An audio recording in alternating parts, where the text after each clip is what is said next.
योगी सरकार का पीपीएस अफसरों को तोहफा, 24 पीपीएस अफसर बनेंगे आईपीएस। कल डीपीसी की बैठक में 30 नामों पर होगा मंथन।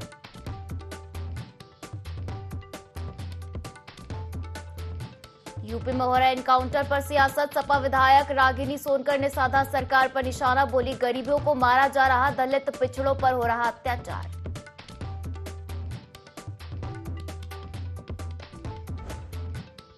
कुशीनगर में फर्जी डीएसपी गिरफ्तार, सरकारी योजनाओं का लाभ दिलाने का लालच देकर करता था ठगी, कभी डीएसपी तो कभी बनता था दारोगा।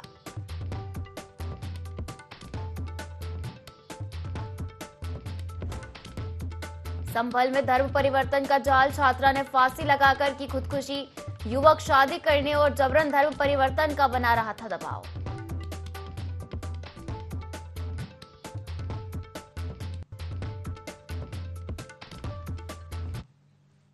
नमस्कार, वो स्वागत है आपका यूपी लाइव देख रहे हैं आप और मैं हूं आपके साथ पायल। बुलेटिन की शुरुआत करेंगे लखनऊ से आ रही बड़ी खबर के साथ, जहां यूपी के पीपीएस अफसरों को योगी सरकार ने तोहफा दिया है। तो यूपी के 24 पीपीएस अफसर अब आईपीएस बनेंगे। पीपीएस अफसरों को डीपीसी की बैठक कल हुई। यूपी के 30 पीपीएस अफसरों के नामों पर डीपीसी में मंथन होगा।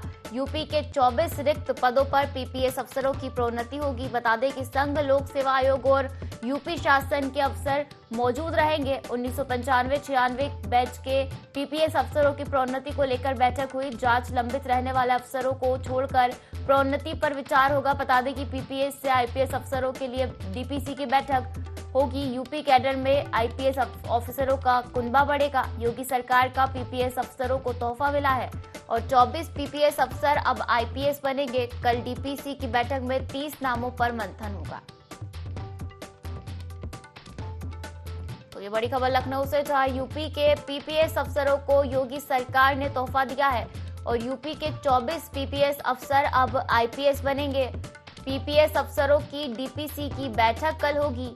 यूपी के 30 पीपीएस अफसरों के नामों पर डीपीसी में मंथन होगा। साथ ही यूपी के 24 रिक्त पदों पर पीपीएस अफसरों की प्रोन्नति होगी।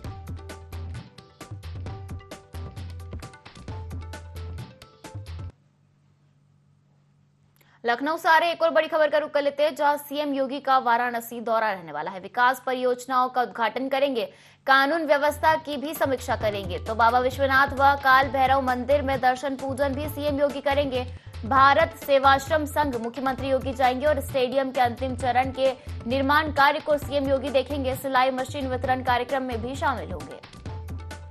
तो लखनऊ से ये बड़ी खबर, जहां सीएम योगी का वाराणसी दौरा रहने वाला है। विकास परियोजनाओं का उद्घाटन करेंगे, कानून व्यवस्था की भी समीक्षा सीएम योगी करेंगे। साथ ही बता दें कि बाबा विश्वनाथ व काल भैरव मंदिर में दर्शन पूजन करते भी सीएम योगी नजर आएंगे। इसी के साथ भारत सेवाश्रम संघ मुख्यमंत्री जाएंगे और स्टेडियम के अंतिम चरण के निर्माण का कार्य देखेंगे और सिलाई मशीन वितरण कार्यक्रम में भी शिरकत करेंगे।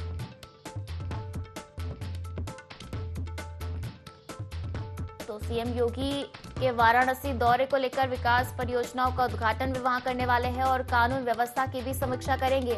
बाबा विश्वनाथ व काल भैरव मंदिर में दर्शन पूजन सीएम योगी करेंगे। इसी के साथ भारत सेवाश्रम संघ मुख्यमंत्री जाएंगे और स्टेडियम के अंतिम चरण के निर्माण कार्य को देखेंगे। इसके बाद सिलाई मशीन वितरण कार्यक्रम में भी शिरकत करेंगे। तो सीएम योगी का वाराणसी दौरा रहने वाला है।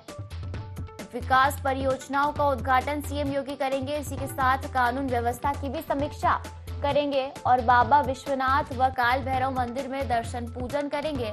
भारत सेवाश्रम संघ मुख्यमंत्री योगी जाएंगे और स्टेडियम के अंतिम चरण के निर्माण कार्य को सीएम देखेंगे। सिलाई मशीन वितरण कार्यक्रम में भी शामिल होंगे।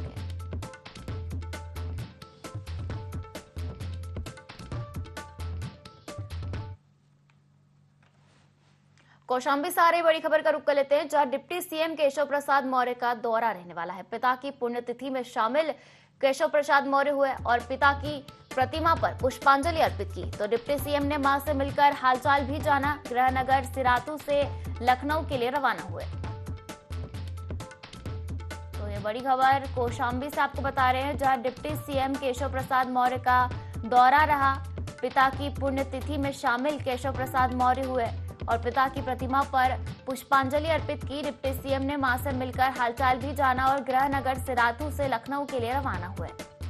तो कौशाम्बी के दौरे पर बीते दिनों डिप्टी सीएम केशव प्रसाद मौर्य थे, जहां पिता की पुण्यतिथि में सम्मिलित होने केशव मौर्य पहुंचे और पिता की प्रतिमा पर पुष्पांजलि की। साथ ही उन्होंने मां से मिलकर उनका हालचाल जाना और गृहनगर सिराथू से लखनऊ के लिए रवाना हो गए।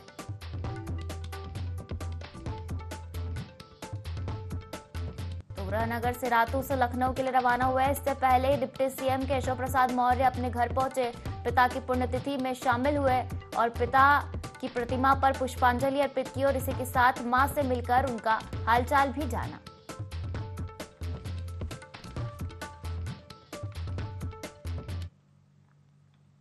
उन्नाव से आ रही बड़ी खबर का रुख करेंगे, जहां सपा विधायक रागिनी सोनकर का बड़ा बयान सामने आया है। यूपी में हो रहे एनकाउंटर पर सरकार को घेरा है। अल्पसंख्यक दलित पिछड़ों पर अत्याचार बढ़ रहा है। साथ ही उन्होंने कहा कि महिलाओं पर अत्याचार में बढ़ोतरी हो रही है। गरीब लोगों को पकड़ पकड़ कर मारा जा रहा है। सब जगह सिमिलर स्टोरी को फॉलो किया जा रहा है।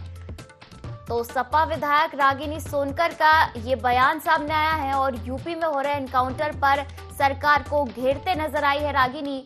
उन्होंने लिखा कि अल्पसंख्यक दलित पिछड़ों पर अत्याचार बढ़ रहा है। उनका कहना है कि महिलाओं पर अत्याचार में बढ़ोतरी हो रही है। गरीब लोगों को पकड़ पकड़ कर मारा जा रहा है। सब जगह सिमिलर स्टोरी को फॉलो किया जा रहा है। ये बयान सपा विधायक रागिनी सोनकर का है। उन्होंने यूपी में हो रहे एनकाउंटर पर सरकार को घेरा है और कहा कि अल्पसंख्यक दलित पिछड़ों पर अत्याचार बढ़ रहा है। साथ ही महिलाओं को लेकर उन्होंने कहा कि महिलाओं पर अत्याचार में बढ़ोतरी हुई है। साथ ही गरीब लोगों को पकड़ पकड़ कर मारा जा रहा है।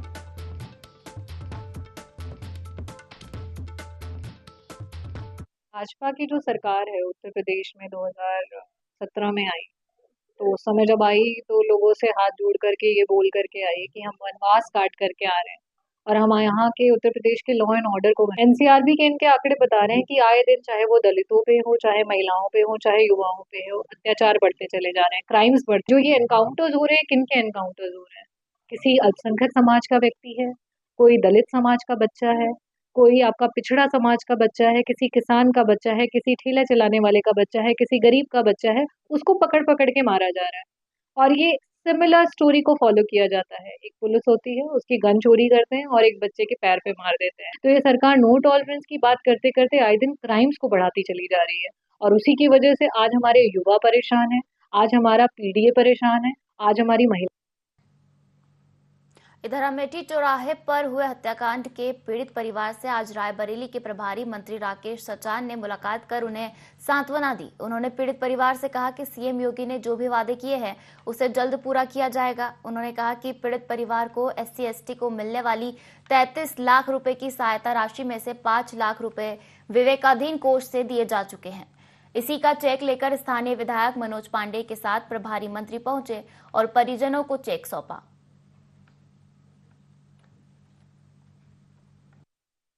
अमेठी जनपद में जो घटना हुई थी उसका माननीय मुख्यमंत्री जी के द्वारा तुरंत संज्ञान लेते हुए इसमें जो सहायता प्रदान की जानी थी पीड़ित परिवार को, उसके संबंध में हम लोगों को त्वरित रूप से निर्देशित किया गया था। आज हम लोग यहाँ पर हैं और इसमें पीड़ित परिवार को सबसे पहले मैं बताना चाहूँगी कि जो पट्टा आवंटन है 5 बीघा भूमि हेतु पट्टा आवंटन किया गया है। एक माननीय मुख्यमंत्री जी के तरफ से माननीय मुख्यमंत्री आवास योजना के अंतर्गत आवास स्वीकृत किया गया है। 5 लाख की धनराशि माननीय मुख्यमंत्री जी विवेकाधीन कोष के अंतर्गत स्वीकृत की गई है और जो SC/ST एट्रोसिटीज के संबंध में प्रकरण होते हैं उनमें जो आर्थिक सहायता स्वीकृत की जाती है उसमें 33 लाख रुपए की धनराशि यहाँ पर स्वीकृत की गई है। ये सभी कार्य बिल्कुल ही त्वरित गति से कर लिया गया है और माननीय मुख्यमंत्री जी के निर्देश पर इसको कंप्लीट कर दिया। ये बड़ी दुखद घटना घटी थी और मनोज जी ने कल मुख्यमंत्री जी से पूरे पीड़ित परिवार की भेंट भी कराई थी। मुख्यमंत्री जी ने जो घटना में दोषी थे उनके खिलाफ भी सख्त कार्रवाई की है और पीड़ित परिवार की मदद के लिए उन्होंने 5 बीघे लगभग भूमि का पट्टा और 33 लाख रुपए दलित अधिनियम के तहत जो पीड़ित परिवार को मिलता है उसकी स्वीकृति हुई है। 5 लाख रुपए विवेकाधीन कोष से मिला है और इस तरह से एक मुख्यमंत्री आवास की जो योजना सरकार चला रही है वो आवास भी मुख्यमंत्री जी ने दिया है। तो अमेठी में चौराहे पर हुए हत्याकांड के पीड़ित परिवार से आज रायबरेली के प्रभारी मंत्री राकेश सचान ने मुलाकात की, उन्हें सांत्वना दी। उन्होंने पीड़ित परिवार से कहा कि सीएम योगी ने जो भी वादे किए हैं उसे जल्द पूरा किया जाएगा। साथ ही कहा कि पीड़ित परिवार को SC/ST को मिलने वाली 33 लाख रुपए की सहायता राशि में से 50 लाख रुपए विवेकाधीन कोष से दिए जा चुके हैं और इसी का चेक लेकर स्थानीय विधायक मनोज पांडे के साथ प्रभारी मंत्री पहुंचे।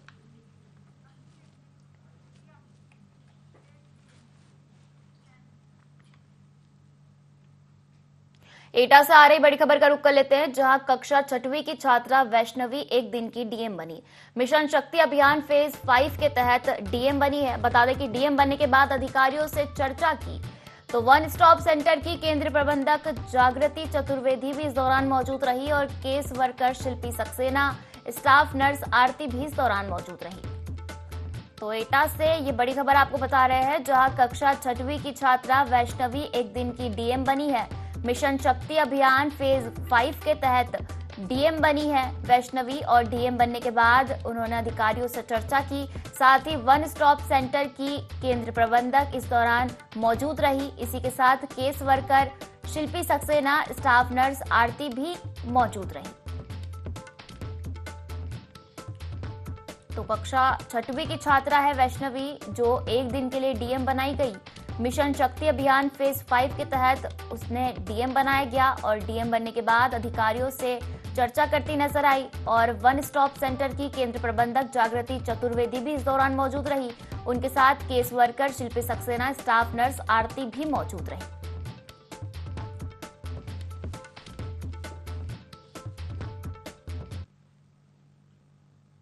कुशीनगर में फर्जी डीएसपी बनकर ठगी करने वाला शातिर गिरफ्तार हो चुका है।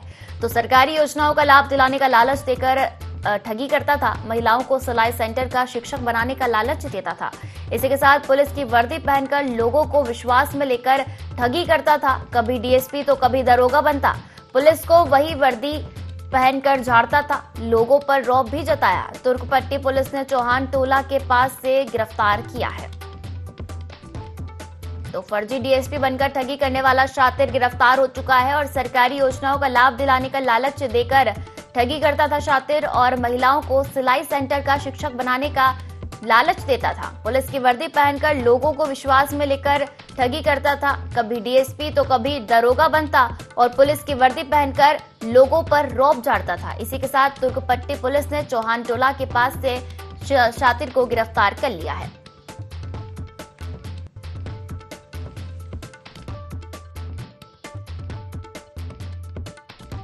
एक व्यक्ति द्वारा सरकारी योजनाओं का अधिकारी बताकर पैसे के लेन देन व ठगी किया गया है। प्रकरण में तत्काल श्रीमान पुलिस अधीक्षक महोदय जनपद कुशीनगर के द्वारा संज्ञान लेकर थाना तुर्कपट्टी पर सुसंगत धाराओं में अभियोग पंजीकृत कराया गया तथा घटना के शीघ्र अनावरण हेतु टीमें गठित कर निर्देश दिए गए, जिसके क्रम में घटना में शामिल अभियुक्त जमील अहमद पुत्र मोफिल निवासी थाना महुआडीह जनपद देवरिया को गिरफ्तार किया गया है। अभियुक्त के कब्जे से चोरी की मोटरसाइकिल, 2 मोबाइल फ़ोन व एक बैग जिसमें पुलिस इंस्पेक्टर व डीएसपी रैंक के अधिकारी की वर्दी के सामान। अभियुक्त द्वारा पूछताछ में बताया गया है कि उसके द्वारा स्वयं सरकारी योजनाओं का अधिकारी व पुलिस अधिकारी बनकर के नाम पर ठगी किया जाता है। प्रकरण में सभी तथ्यों पर गहनता से जांच कराई जा रही है व अग्रिम विधिक कार्रवाई की जाए। इधर संभल के गुन्नौर थाना क्षेत्र के मोहल्ला मासूम अली में छात्रा ने फांसी लगाकर खुदकुशी कर ली। छात्रा का मां का आरोप है कि मोहल्ले में रहने वाला युवक छात्रा को परेशान करता था। युवक छात्रा से शादी करने और धर्म परिवर्तन का दबाव बना रहा था। यही नहीं, बात न मानने पर वीडियो वायरल करने की धमकी भी देता था, जिससे परेशान होकर छात्रा ने ये कदम उठाया। पुलिस जांच कर कार्रवाई का भरोसा दिया है। भांजी नाम का सक्सेना यहाँ रहती थी गुन्नौर में। उसको एक लड़का 3-4 महीने से परेशान कर रहा था कि मुझसे शादी कर लो, मैं प्यार करता हूँ। इन्होंने कहा कि तुम मुसलमान हो, मैं हिंदू, मेरा तुम्हारा कोई तालमेल नहीं है। उसने कहा कि मैं तुम्हारी फोटो, तुम्हारी वीडियो वायरल करूँगा। उसको मैं टॉर्चर कर रहा था। मैं लड़की को प्रॉब्लम हुई, मौसी से बताया मेरे संग ये घटना हुई। लड़के ने मुझे रोका है, गाड़ी से आया था, रोका था, जबरदस्ती मुझे ले जाने की बात कर रहा था कि मेरे संग शादी कर लो और इस्लाम धर्म अपना लो। और मैं तुम्हारे बिना नहीं रह सकता, और अगर तुमने मुझे छोड़ा तो मैं तुम्हारी माँ को मार दूंगा। तुम्हारी माँ गुन्नौर में अकेले रहती है। जनपद संभल के थाना गुन्नौर क्षेत्र में आज सुबह प्रातः पुलिस को सूचना मिली कि एक बच्ची जो कि पॉलिटेक्निक में बदायूं में पढ़ाई करती थी, वो अपने घर पे आई है और उसने घर पे आने के बाद में सुसाइड कमिट कर लिया है। यह सूचना उसके परिजनों द्वारा दी गई थी। सूचना के उपरांत थाना पुलिस द्वारा मौके पे जाके शव को कब्जे में लिया और पोस्टमार्टम के लिए भिजवा दिया था और तहरीर के लिए भी उस समय डिमांड किया गया था। लेकिन आज शाम को करीबन 4 बजे के आसपास थाना गुन्नौर पर एक तहरीर प्राप्त हुई है, जिसमें उन्होंने बताया कि एक लड़के के द्वारा उनको परेशान किया जाता था, जिससे क्षुब्ध होकर उस बच्ची ने सुसाइड किया है। किसी प्रकार का कोई सुसाइड नोट बरामद नहीं हुआ है। विभिन्न एंगल्स जो तहरीर में आरोप लगाए गए हैं उनकी जांच की जा रही है और जांच के बाद में विधिक कार्रवाई सुनिश्चित की। और रायबरेली से आ रही बड़ी खबर का रुख करेंगे, जहां तेज रफ्तार ट्रक ने बाइक सवार को कुचल दिया। हादसे में बाइक सवार की मौत हो गई। पुलिस ने शव को कब्जे में लेकर पोस्टमार्टम के लिए भेजा है। पुलिस मामले की जांच में जुट गई है। ऊंचाहार कोतवाली के मदरीगंज मोड़ की घटना बताई जा रही है। तो तेज रफ्तार ट्रक ने बाइक सवार को कुचला है और हादसे में बाइक सवार की मौत हो गई। पुलिस ने शव को कब्जे में लेकर पोस्टमार्टम के लिए भेज दिया है। हालांकि पुलिस मामले की जांच में जुटी हुई है। और जानकारी के लिए बता दें कि ऊंचाहार कोतवाली के मदरीगंज मोड़ की घटना बताई जा रही है।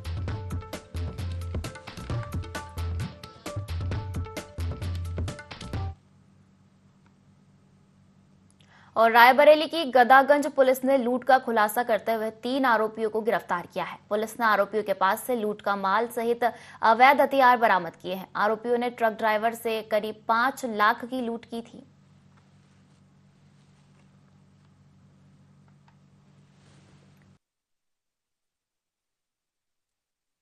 थाना क्षेत्र गदागंज में एक लूट की सूचना मिली कि एक ट्रक वाले को 4,70,000 रुपया लूट करके ट्रक सहित लेकर के भागे हैं। तत्काल मौके पर पुलिस पहुंची और घटनास्थल से 3 किलोमीटर दूर ट्रक को बरामद किया और इस संबंध में जो है मुकदमा अपराध संख्या 203/24 और अंतर्गत धारा 309 BNS जो पूर्व में लूट की धारा हुआ करती थी 392 उसमें अभियोग पंजीकृत किया है। घटना के अनावरण हेतु क्षेत्राधिकारी डलमऊ एवं एसओजी के नेतृत्व में टीम का गठन किया गया और ये पूरी यहाँ से लेकर के प्रतापगढ़ प्रयागराज तक चूँकि इसको खंगाला गया। CCTV फुटेज एवं अन्य जो हमारे तकनीकी उपकरण उसके माध्यम से अपराधियों की तलाश की गई। तो 3 अपराधी प्रकाश में आए।